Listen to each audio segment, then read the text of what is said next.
দেখেন, আমি বিয়া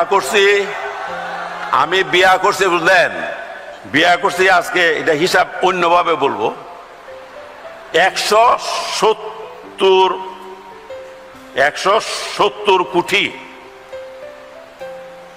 2,92,400 সেকেন্ড হয়ে গেছে।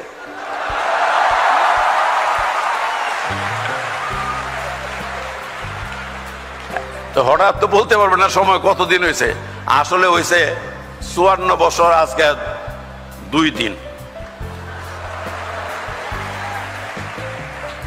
এটা হওয়ার কারণ হলো কি, এই একটু বাচ্চুপানকে মহাব্বতের মতো কম বয়সে বিয়ে করে ফেলছিলাম। এখন 54 বছরের একটা মহিলা, সে তো মোটামুটি আমার সবকিছুই বুঝে ফেলছে যে ভালো খারাপ কি করতে পারে না পারি, এইটা কিন্তু তার কন্ট্রোলের ভিতরে। আমি যখন 6-7 মানে স্পিকার ছিলাম 7-8 বছর আগে, যখন আমি ওই নারী নির্যাতন বিল পাশ করি, তখন আমি মাননীয় প্রধানমন্ত্রী তখন বলছিলাম, মাননীয় প্রধানমন্ত্রী আপনি নারী নির্যাতন বিল পাশ করতে ভালো কথা, কোনো অসুবিধা নাই, পুরুষ নির্যাতন বিল পাশ করাও তো কিছু প্রয়োজন আছে।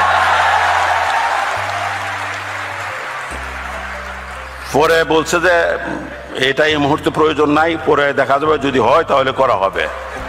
কিন্তু 6 বছর চলে গেছে, এখনো করে নাই। কিন্তু মাননীয় প্রধানমন্ত্রী তো খবর টবর রাখেন না। আসলে শুধু আমার ঘরে নয়, সারা বাংলাদেশে কিন্তু পুরুষ নির্যাতন কিছু যে হচ্ছে না, এই কথাটা ঠিক না, এটা কিন্তু মারাত্মকভাবে হচ্ছে।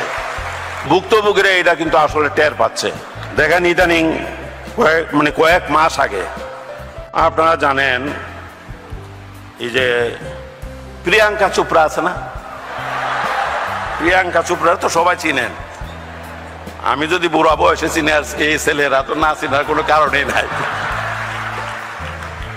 এই প্রিয়াঙ্কা চোপড়া ওই রোহিঙ্গা ইস্যুতে এসে ঢাকা আসছিল। বাংলাদেশের যে কোনো অন্য দেশের রাষ্ট্রপতি, প্রধানমন্ত্রী এরা যদি আসে, তারা তো বিভিন্ন পর্যায়ে দেখা গেল সর্বশেষ রাষ্ট্রপতির অর্থাৎ বঙ্গভবনে আসে, সবাই আসে। তা আমি আমার স্ত্রীকে বললাম যে এবার তো প্রিয়াঙ্কা চোপড়া আসবে। পরে বুঝলাম না, মানে এই কথা বলছি যে আসার একদিন আগে, পরে শুনেছি সে নাকি টেলিফোন করে মাননীয় প্রধানমন্ত্রী বলছে প্রিয়াঙ্কা চোপড়া বঙ্গভবনে আসার কি দরকার। যার জন্য এটা জাস্ট কনস্পিরেসি, ষড়যন্ত্র করে শেষ পর্যন্ত প্রিয়াঙ্কা চোপড়ার আসা বঙ্গভবনে ক্যান্সেল, আসে নাই। আমি বলতে চাই, প্রিয়াঙ্কা চোপড়া যাওয়ার এর কয়েক মাস পরে শুনলাম সে আমেরিকা গেছে। তার সে 10 বছর না আরো বেশি, প্রায় 12-14 বছরের কম বয়সে কি নিক নাকি নাম এক ছেলে, আমেরিকা কম বয়সের ছেলের এসে বিয়ে করছে আমেরিকা গিয়া। এখন আমি তো তার থেকে প্রায় 30-35 বছরের বড়, তো 10 বছর 12-13 বছর নিচে যদি সে নামতে পারে ছোটদের, তাহলে তো 30-35-40 বছরের উপরেও তো সে উঠতে পারত। এই ধরনের একটা সুযোগ নষ্ট করাটা তো সে ঠিক করে নাই। অন্তত এই উপমহাদেশের একটা মেয়েকে এত যদি আসতো, আর যদি ঘটনা ঘটতো, তাহলে তো এত কিছু, এত সাগর, 7 সাগর 13 নদী পার হইয়া থাকে, শুধু আমেরিকা যাওয়ার প্রশ্ন নাও তো হইতে পারত।